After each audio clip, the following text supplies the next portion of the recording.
That's a jack.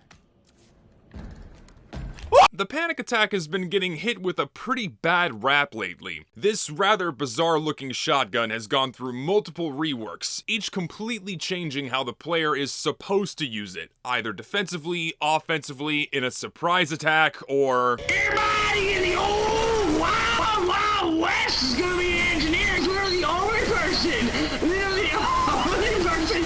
Yeah! Right. Anyways, the current state of the panic attack brings it close to par with the stock shotgun, making it a useful tool for both the soldier and the pyro. And it's pretty fun to use. So here's why. But first, a word from my sponsor, because Geo won't do it. Quaker... Who the fuck is calling me? Hold on. The hell is that? Hello? Please look at the panic attack. I mean I am, but who the hell was that? Anyways, back about my sponsor, Quaker Oats. Who the hell is calling me? What? Hello? Please talk about the panic attack. The fuck? I mean, what the hell? I mean, I am. That's what I'm doing right now. I gotta get through my damn sponsor first. Jesus Christ. Anyways, Quaker Oats! And what the fuck? Who is calling me? Hello? Homer, review the panic attack. Look at the panic attack! Panic attack! Can you do me a favor? Look at the Panic attack. Panic attack. What? Who the... Soldier? The panic attack was first added back in Smithmas of 2014 as the new sneeze gun secondary for all shotgun users. Before its Jungle Inferno rework, this secondary promoted a defensive playstyle that was centered around timing your fully loaded sneeze into an enemy player. A later version allowed for you to hold up to 4 preloaded shots and then use all of them in one big burst when desired, promoting a more defensive surprise attack playstyle on unsuspecting players. However, given the offensive natures of the soldier and the pyro, this secondary was not all that viable back in the day for the more aggressive player, since offensive classes are the most effective with their damage dealing secondaries when they can be used to supplement their primary weapons. So, pre-preparing a shot for the chance that you might use it, only to have your bullet spread widened by how low your health was, not the greatest idea. End all and be all before Jungle Inferno, this made the panic attack somewhat viable for only one class, the engineer, and not so much for the other 3. Ultimately, the Jungle Inferno rework bestowed slight differences between the panic attack and the stock shotgun, which shifted its position towards a more offensive role. But do these most recent differences make the panic attack a viable side grade for offensive playstyles? Let's take a closer look. The current version of the panic attack now acts like a regular shotgun, but now it sports a fixed wide shot pattern with 50% more pellets that each do 20% less damage than their stock counterparts. The panic attack has 15 pellets per shot, with each pellet dealing about 7.2 damage at point blank max ramp up and 2.4 damage at far range maximum fall off. Now, assuming that at least one pellet hits their target at long distance, which is usually the case, or that all pellets hit their mark at point blank, Hello again. Ah, hell! which is the ideal scenario, a single shot from the panic attack has a damage range of 2 to 108. So for a full clip, which is 6 shots, the panic attack's full damage range is 2 to 648. On the flip side, the stock shotgun and hey, let's throw the reserve shooter in for good measure, each have 10 pellets that do 9 damage at point blank max ramp up and 3 damage at maximum fall off range. Using the same assumptions as before, this gives the stock shotgun and the reserve shooter a damage range of 3 to 90 for a single shot, or 3 to 121 with mini crits. So for 6 shots total, we get a damage range of 3 to 540 and 3 to 484 for the stock shotgun and the reserve shooter, respectively.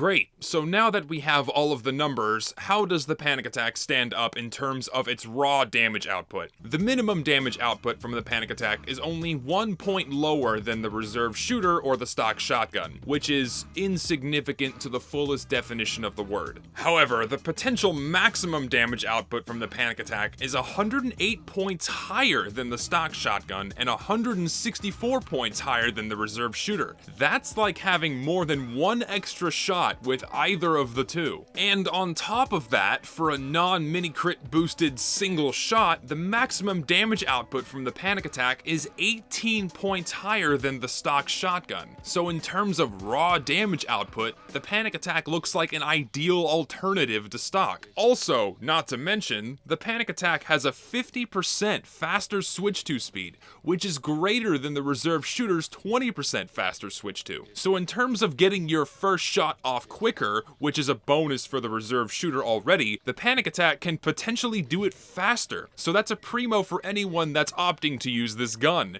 Ultimately, and by far the most interesting characteristic to the Panic Attack, is its fixed wide shot pattern. This is a really nice bonus in the pub setting since you can reliably know where your shot is going to land, and RBS won't screw you out of a full damage meat shot. Ironically, this is the major reason why people have been ragging on the Panic Attack. Not for the fact that its shot pattern is fixed, but for the fact that the shot pattern is wide, since this can have negative effects on your damage output at greater range. Taking a look at the damage side by side at close range first, we can clearly see that the Panic Attack dishes out that whopping 108 damage, only to be outdone by the reserve shooter's 121 damage mini-crit. If we now back out to medium close range, we can see that the damage does not vary all that much between the three shotguns, so the Panic Attack still seems okay as we back out a little bit further. Backing out even further to around medium or medium far range, we can now really see the effects of that wide shot pattern. Your single shots and combos become less damaging with range for all shotguns. This is something that is inherent to the game's mechanics. Ultimately, this is the major downside to using the Panic Attack. You do gain reliable high damage output at close range, but at the cost of effective damage output at greater distances, with no real way to make up for it. So, does the Panic Attack stand on the same elevated plane as the other shotgun options? I say yeah, sure, but with some caveats. That 50% faster switch to speed means that you can get your first shot off quicker, which is a really useful attribute that we also see with the reserve shooter. This means faster response times with your combo attacks, which can catch players off guard and give you that extra edge over your opponent. However, your effectiveness with these combos is greatly limited by your range, especially for the soldier, who's pretty good at comboing at greater distances than the pyro given his limited air blast range. However, the Panic Attack is an ideal combo weapon for the pyro, since this is the class that you're going to be finding yourself at close to point blank range when you're actually fighting enemy players. But you need to be very close to your target, which in general is not great for longevity if they are aware of your presence, but this is something that is already inherent to the pyro's generally sneaky class role. So this weapon still has that sneaky aspect to it, like the older version where you could hold those 4 shots,